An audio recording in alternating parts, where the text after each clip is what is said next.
do you believe that North Carolina is trying to end the ACC? It's a very interesting conversation because, as we noted just on the show yesterday, North Carolina, I've been told repeatedly, and I strongly believe that North Carolina represents a tipping point in the battle to keep alive or end the ACC grant of rights. North Carolina carries a lot of water in that ACC town, and if they go, Duke is almost certainly to go with them.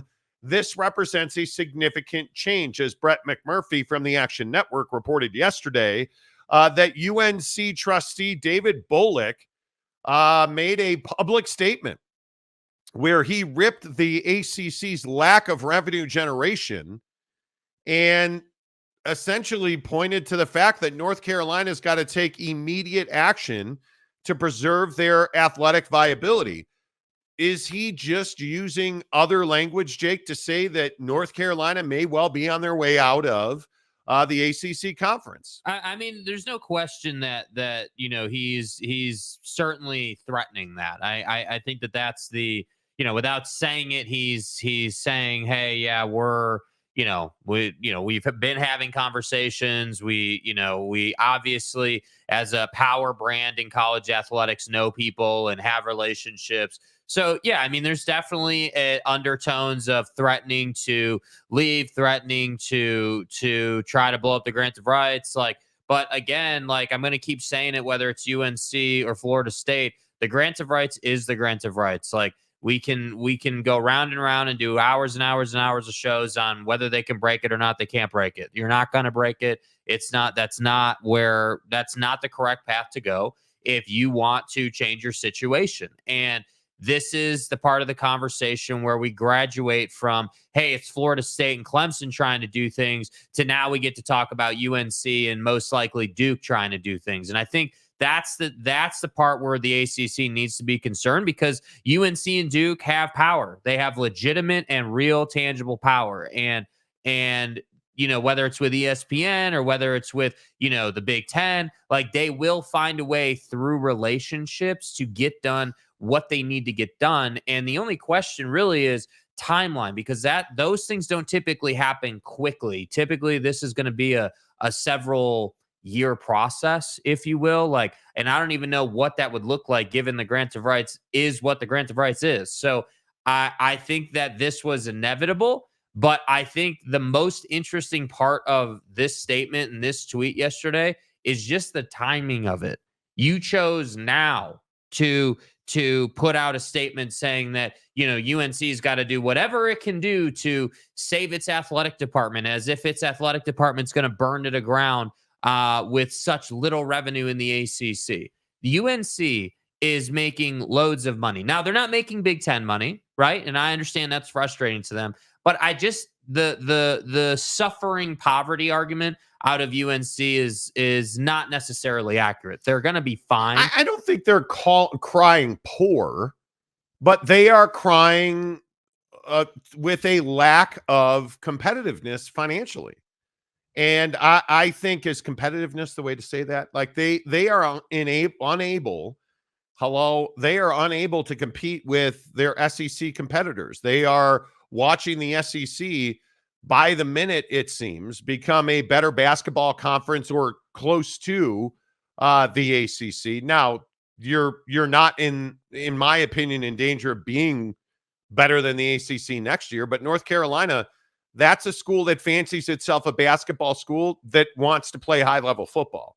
And you just had Drake May drafted number 2, and you are dealing with financial limitations. I would also remind you that David Boliek talked about the fact that they're going to have to face some very difficult cuts at North Carolina to keep their athletic department competitive.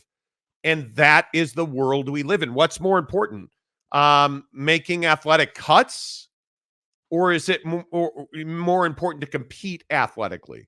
So should you spend less because you're making less, or should you cut educational money and compete more on the field and the court?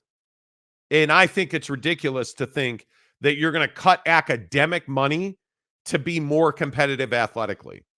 But then again, Isn't that exactly the conversation we seemingly have weekly on this show? Yeah, I mean, that's the philosophical conversation that I think every school, whether you're in the ACC or you're in the SEC, you have to be clear on. Are you someone that is willing to take risk in your athletic department for the opportunity to go and win? Because that's how it should be phrased, right? Like, it should be phrased for the opportunity to play the game to potentially win. Because even if you get to the game you want to get to, there's no guarantee that you're going to win that game and realize everything that you were hoping to realize. And that's where I say, look, I get it. The SEC and the Big Ten are making a lot of money right now. But Yeah. part of this is also on folks like UNC. You made a bad decision when you signed that grant of rights for a second time. The first time, I get it, right? You needed to get the grant of rights done. Like, that was pretty standard stuff.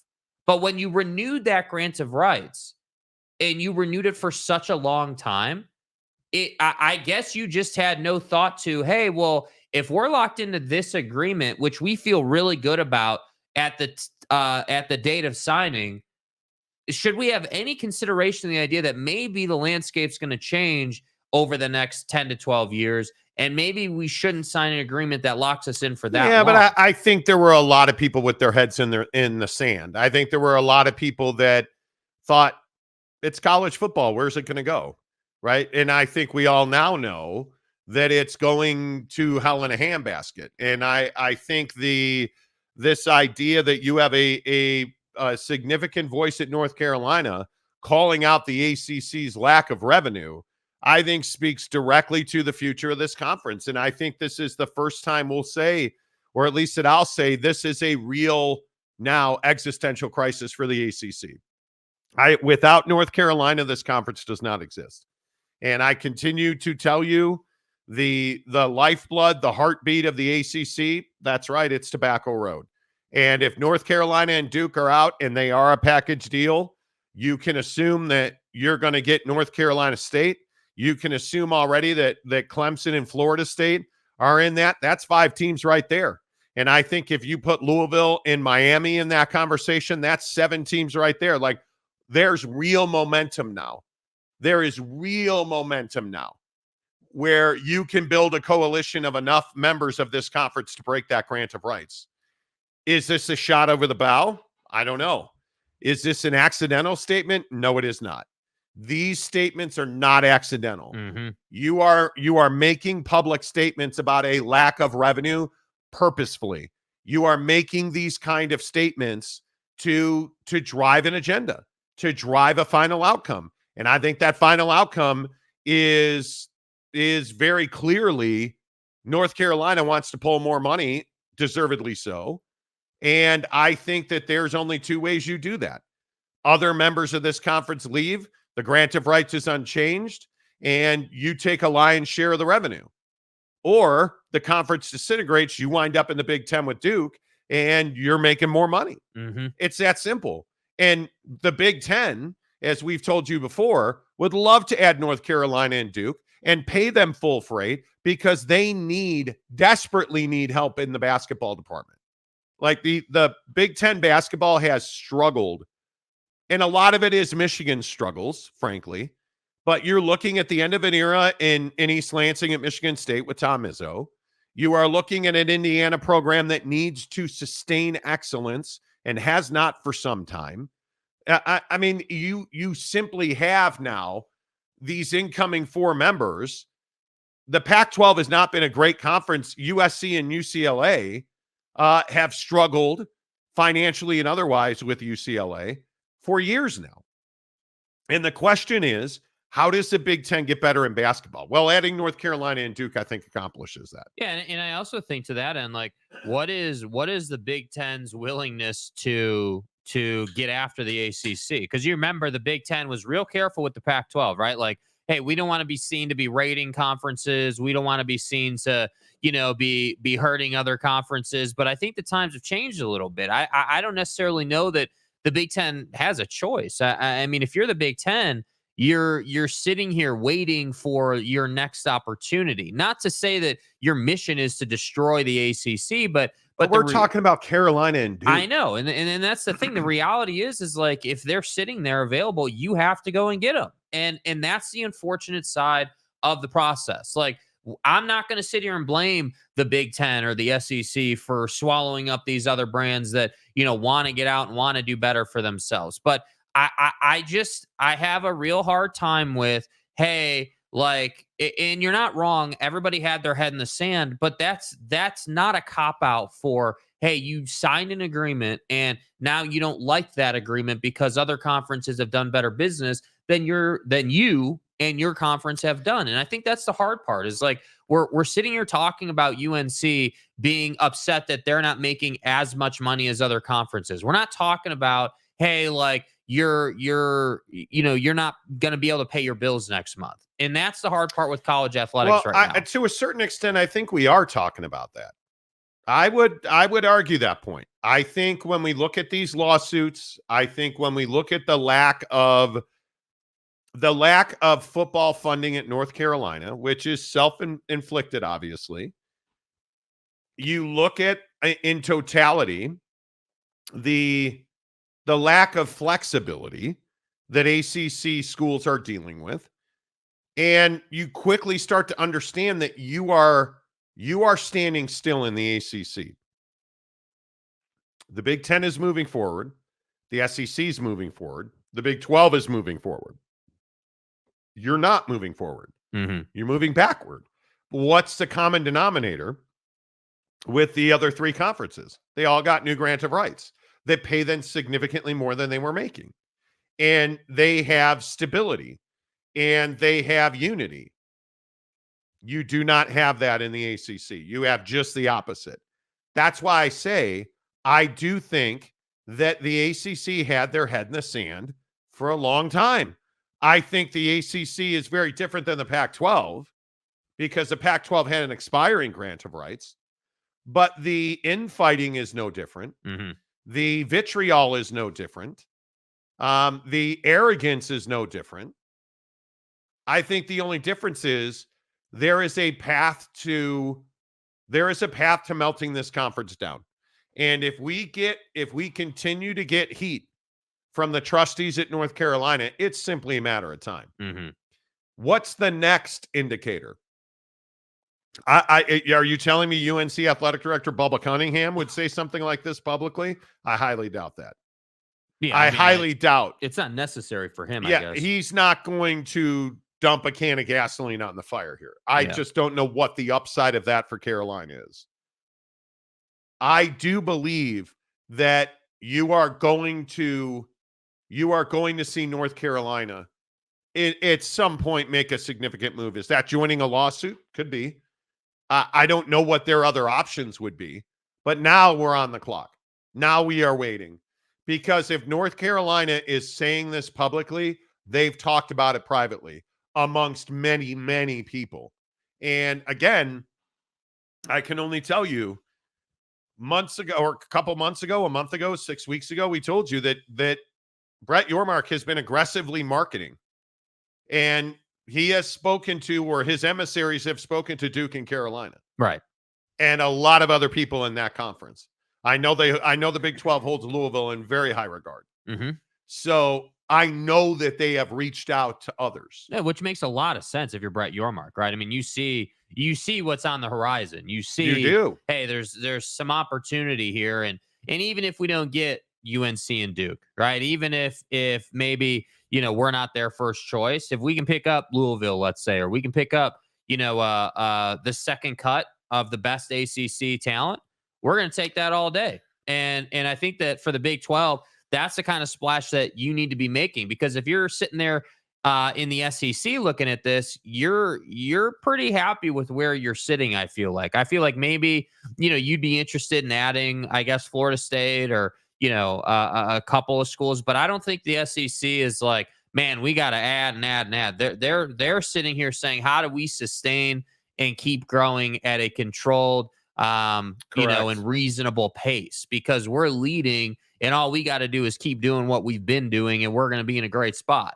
How does, frankly, for the SEC, I think the bigger question is how does someone like Kalen DeBoer keep Alabama in the college football playoff conversation? How do you keep that brand in Georgia battling? How do how does Lane Train and the SIP, get it going a little bit better? So that's why I say I think the SEC is just over here cooking. And it's like, hey, the Big Ten's waiting to add UNC and Duke. And then you've got the Big 12 sitting here saying, okay, well, what opportunity do we have? How can we benefit from this? You have an SEC conference that you have Texas A&M that spent tens of millions of dollars to essentially bring in Trev Alberts to run their athletic department. I'm sorry, did you say Trev Alberts? I did. He was at Nebraska, his alma mater, his dream job, until they threw tens of millions of dollars at him at Texas A&M. Yeah. The SEC is rising. The ACC is not. And I think you couple this North Carolina revelation with these lawsuits. Like Ross Dellinger and Yahoo Sports had a really interesting piece yesterday about the NCAA's ticking clock on these lawsuits. And I think part of the conversation in conferences like the Big 12 and the ACC, where you're making less revenue than the SEC and the Big 10, how are we going to afford these lawsuits? Sure, we can have a layaway plan where we pay a certain amount every year, but that doesn't lessen the blow. That's still billions of dollars that you are out. And now it looks like you've run out of time to get an act of Congress to help you. And you now are being pressured to settle because, as Ross said in the story, which was, if you haven't seen Ross's and Yahoo's story, they did a great job. I would highly encourage you to go and read it, where we're talking about a situation where every day that goes by, you're paying more money into the settlement. Right.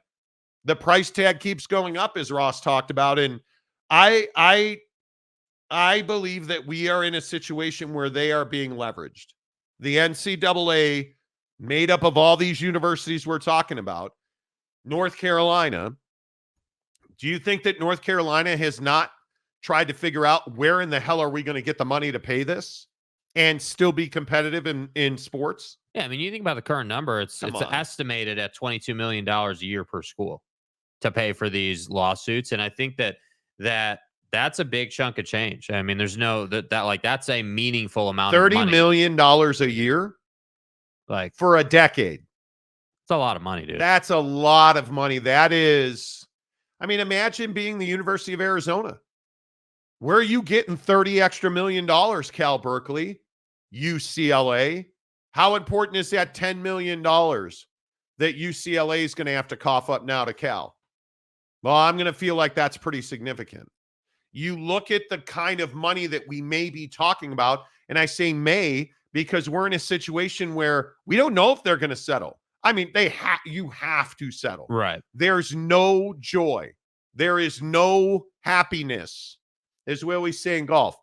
There's no joy on the right side of the fairway here, friends. Don't hit it right, bro. The water is over there, okay? The loss is no over joy to the over right, there. Okay, bro? The high weeds and water, right? The platypus is eating your golf ball.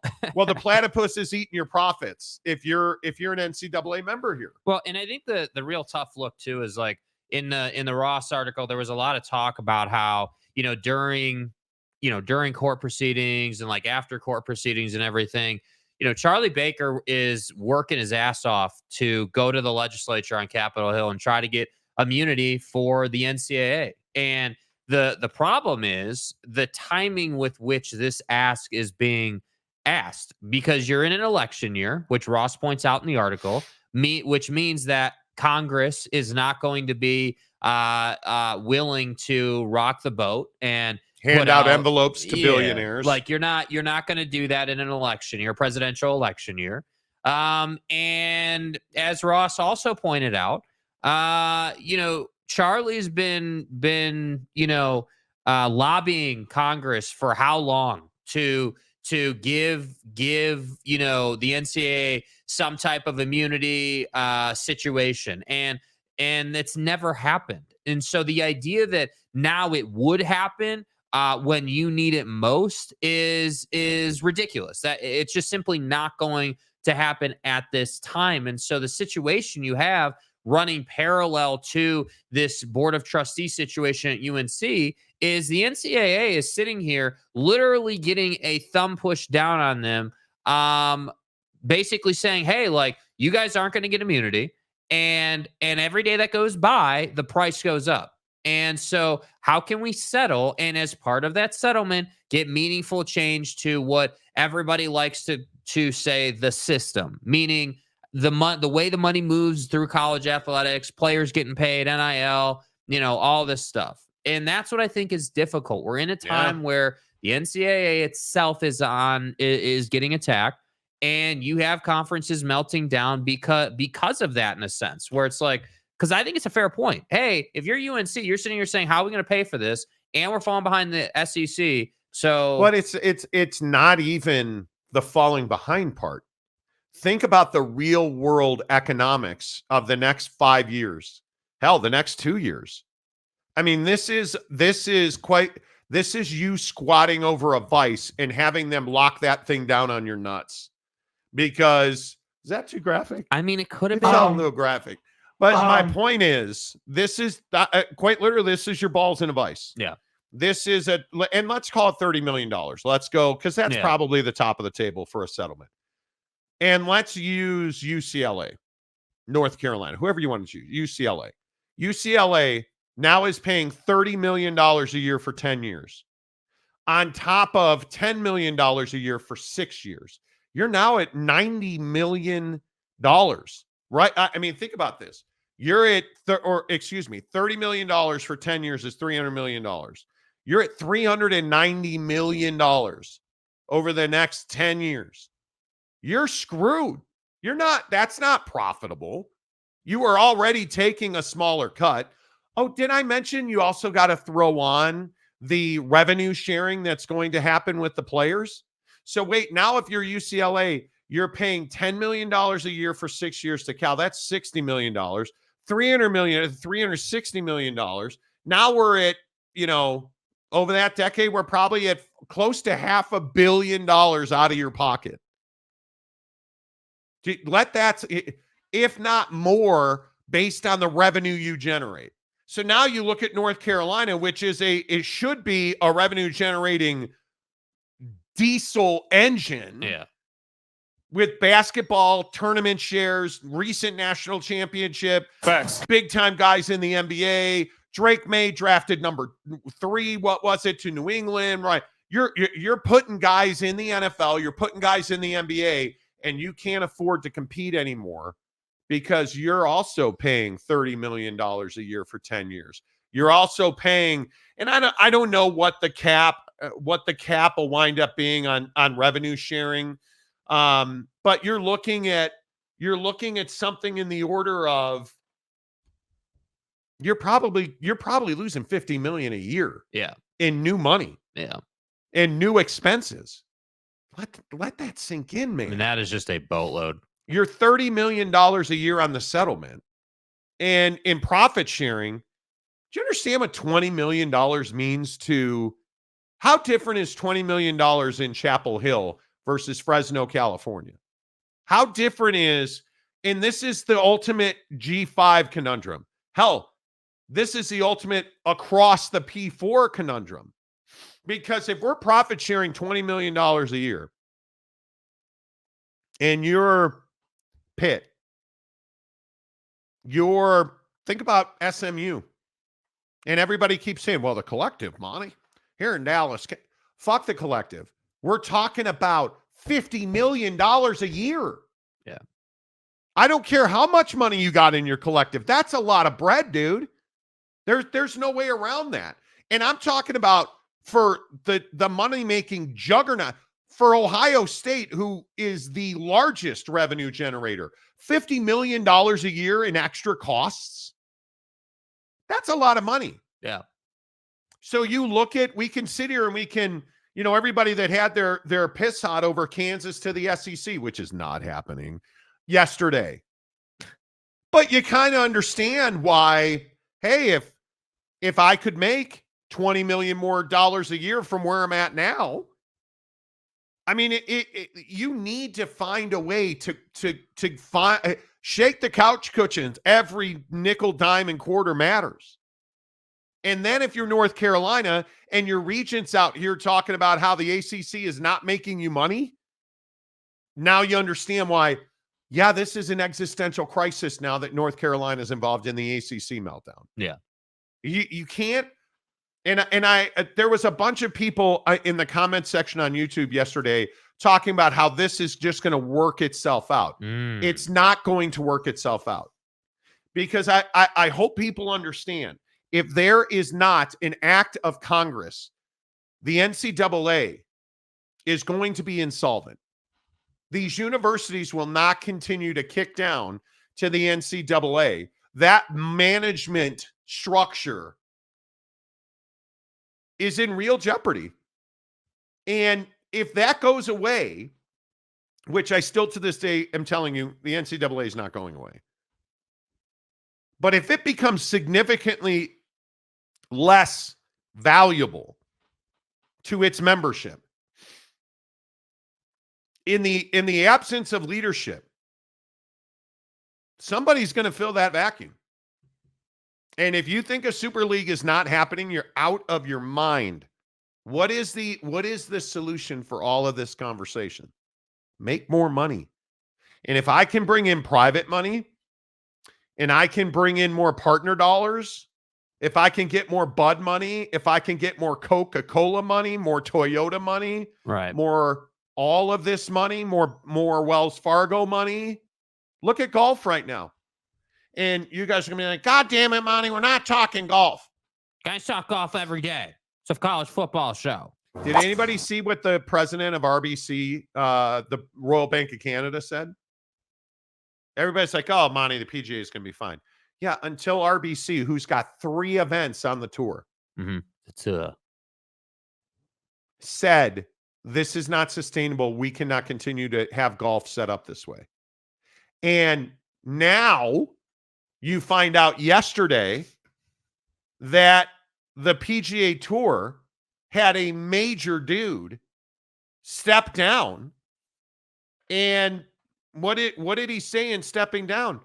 Yeah, the players are now in control of the PGA Tour Board of Governors. And if you don't know the story, Jimmy Dunn, he's one of the guys that negotiated the deal with the Live Golf folks, have not come to a settlement. And now yesterday, Jimmy Dunn resigned his position and was like, yeah, I'm out. Done. Immediately, like effective right now. So you think there's all this money to go around. So if RBC pulls out of golf, where's their money going to go? If Wells Fargo pulls out of golf, where's their money going to go? Why do you think that so many people were up in arms about Mountain America Sun Devil Stadium at Arizona State? Let that sink in. Yeah. Because they need the money. Desperately, right? So we can sit here and we can talk about how, sports is never going away, Monty. You want to bet? Anybody notice Major League Baseball could not get a deal with YouTube TV? YouTube TV last, I think, Thursday announced they were not going to have baseball. Anybody see what Major League Baseball did yesterday? Terms not disclosed, but a Sunday game of the week will now appear on Roku.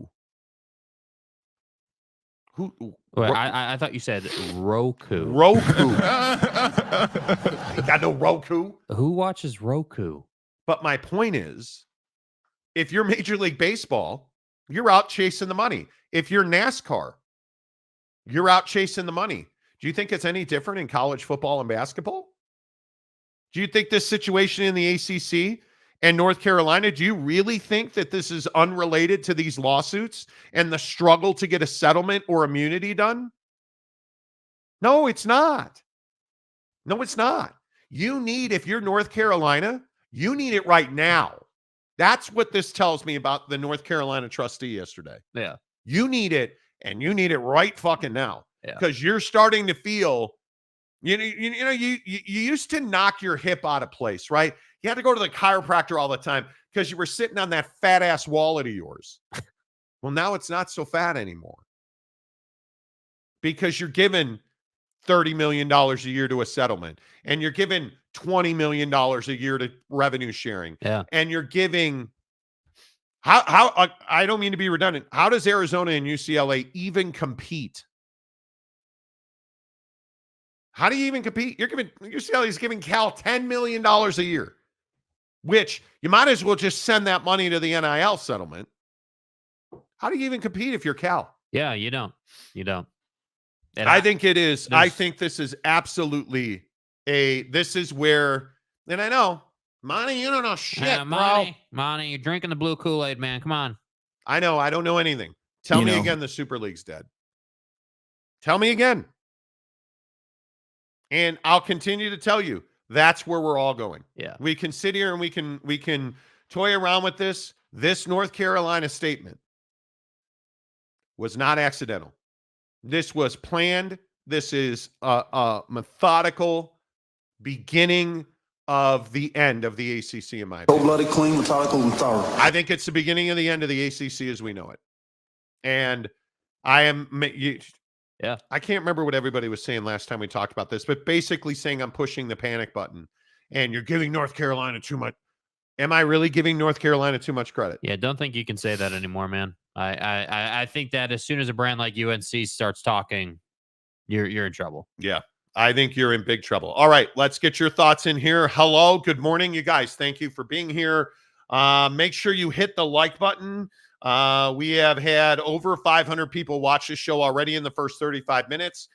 38 likes. Please, if you are here right now, consider hitting the like button. If you are watching every day, if you want to comment, you have to be a subscriber. Please hit the like button. Please hit the subscribe button. And let's talk about this ACC situation. The questions currently in front of you. How good looking am I? Now, your wife shouldn't probably watch the show or you're going to wind up divorced because she's going to want a piece of the man. Totally get that. But the question is, that wasn't, I just kind of came up with that off the top of my head, but feeling my loins a little bit. How serious do you think this North Carolina thing is?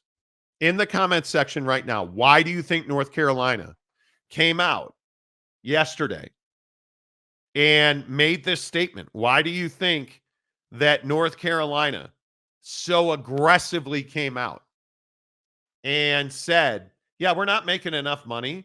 And if we're not making enough money, we're going to have to find a way to make more money. Because I think that's what this is. And I'll show you.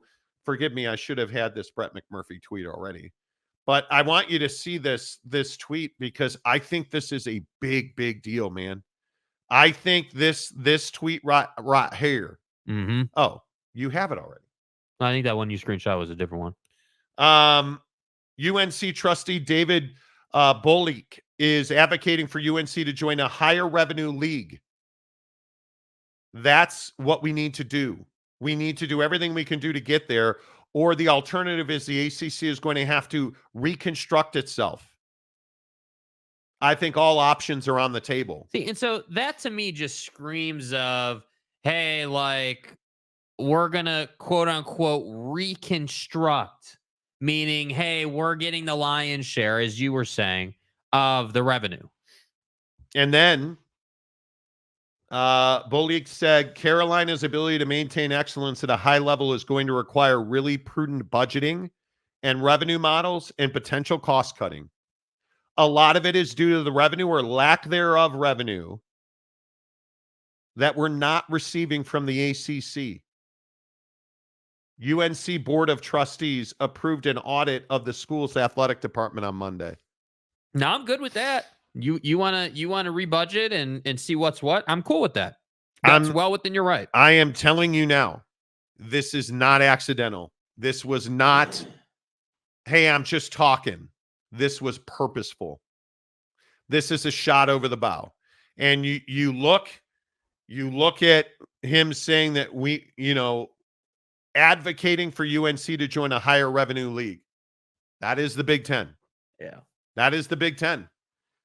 And I think now that we have this, and imagine this pendulum swinging back and forth. Mm-hmm. And now North Carolina is the one pushing the pendulum. How long before Notre Dame joins North Carolina and pushing the pendulum? Because if Notre Dame's out, everybody's out. Well, and I think it's a fascinating concept of, hey, like all these guys and leadership and board of trustee members and everything talk, right? So whether you're at Notre Dame or UNC or Duke or whoever, Correct. You've all talked, and those have been behind closed doors, private conversations. And now it's like, hey, in those closed door private conversations, we formulated a strategy for when we would want to go public with things. And it feels like, as you were saying, this was a targeted time for UNC's board of trustees to start talking. And I'm just trying to understand what the impetus was, they didn't just say, hey, well, whatever today's the 14th. Hey, the 13th of May is the day we're going to talk. That's not how it works. They saw something, whether it's this NCAA court stuff or whatever, they saw something and said, okay, now seems like a good time. Yeah. Yeah. I don't know. It's interesting. All right. As always, the Monty Show comment section is presented by our good friends at Prize Picks. I don't know how I do it. As I've told you many times on the show, I'm a sex machine, right? I want to thank me for having no days off. Dude, seriously, pimp's going to pimp. I mean, I'm awesome. I'm amazing. I'm wildly intelligent. Yeah. I'm kind of an asshole, and I win at prize. Okay, fuck you. How's that? That's what I do.